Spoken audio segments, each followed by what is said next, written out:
Bonsoir, je reprends donc la vidéo qui avait été interrompue, sans que je le sache, donc à la carte de la Maison Dieu.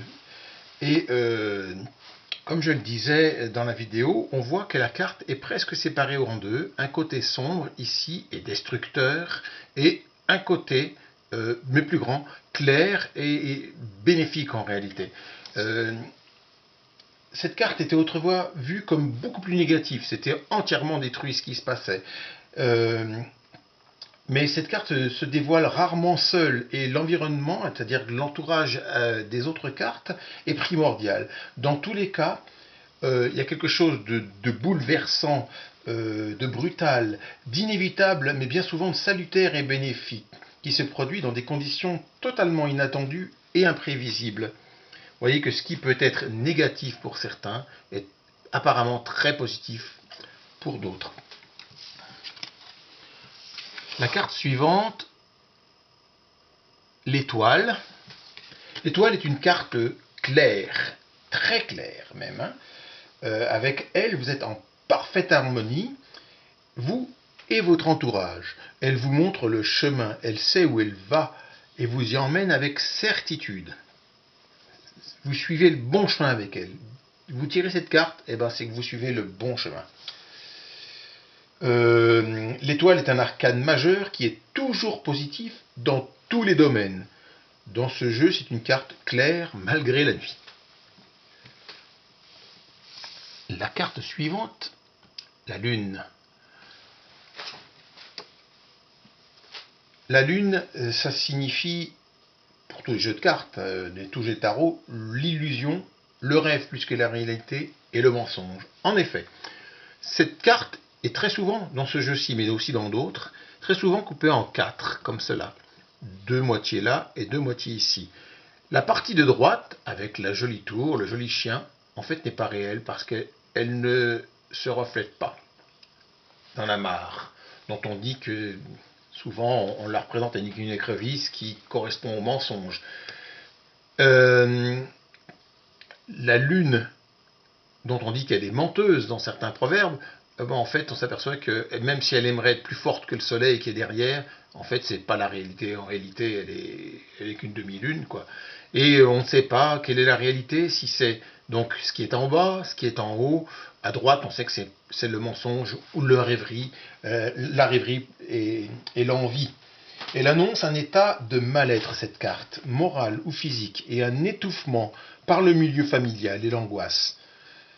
Mais aussi l'intuition, l'imagination, et bien souvent un peu trop d'imagination, la passivité et le lymphatisme. C'est une carte sombre à ne pas sous-estimer.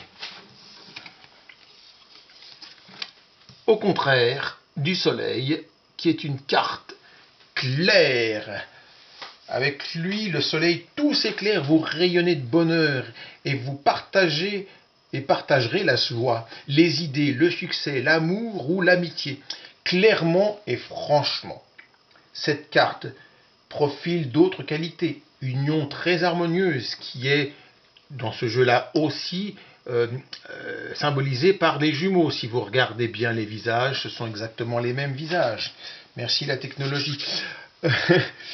Mais aussi, ce qu'il faut retenir, c'est que c'est une belle carte claire, positive, dans tous les domaines.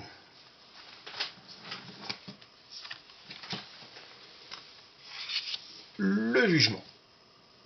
Ah, ordinairement, le jugement est fait...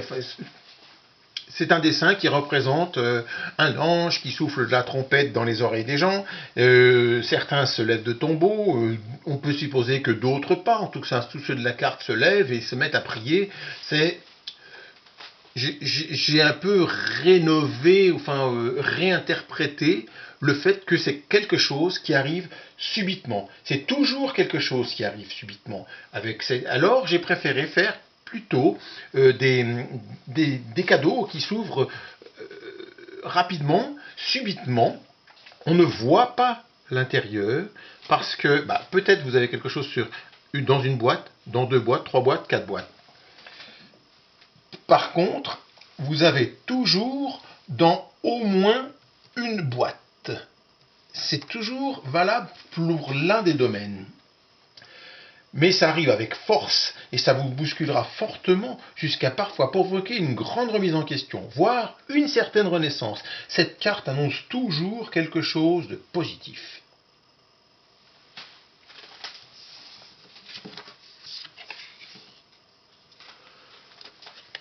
Le monde.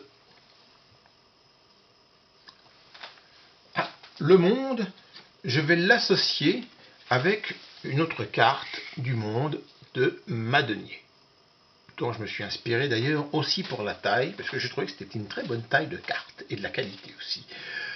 Le monde, eh bien, il indique normalement qu'il faut être passé par bien des épreuves pour arriver à ça, ou bien des marches. Alors j'ai fait des marches où j'ai marqué 19, 20, et donc la 21e marche, qui pourrait être la dernière marche, bien évidemment. Ce qui est l'accomplissement. Dans tous les domaines. J'ai gardé les domaines, la coupe, le cœur, l'intelligence, l'action, l'argent. Ici, vous avez pareil, l'ange qui correspond à un signe d'air, de l'intelligence, l'aigle, non, pas l'intelligence, le cœur, ici c'est l'intelligence, ici bah, c'est le lion, l'action, et ici le taureau et les deniers. Le tout dans une mandorle. Moi je l'ai laissé ouverte la mandorle parce que ça peut signifier que il y a une suite, notamment par le fou, dont on ne sait pas si c'est la carte numéro 22 ou si c'est la carte numéro 1. On va y revenir tout à l'heure. C'est une des plus jolies cartes du tarot, celle-ci. Celle qui est la carte de tous les possibles, à venir ou déjà acquis.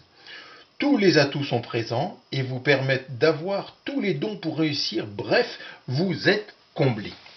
Et puis, la dernière carte, c'est soit numéroté 22, soit numéroté 0, ce qui n'a aucune importance lorsque l'on calcule correctement la synthèse des cartes.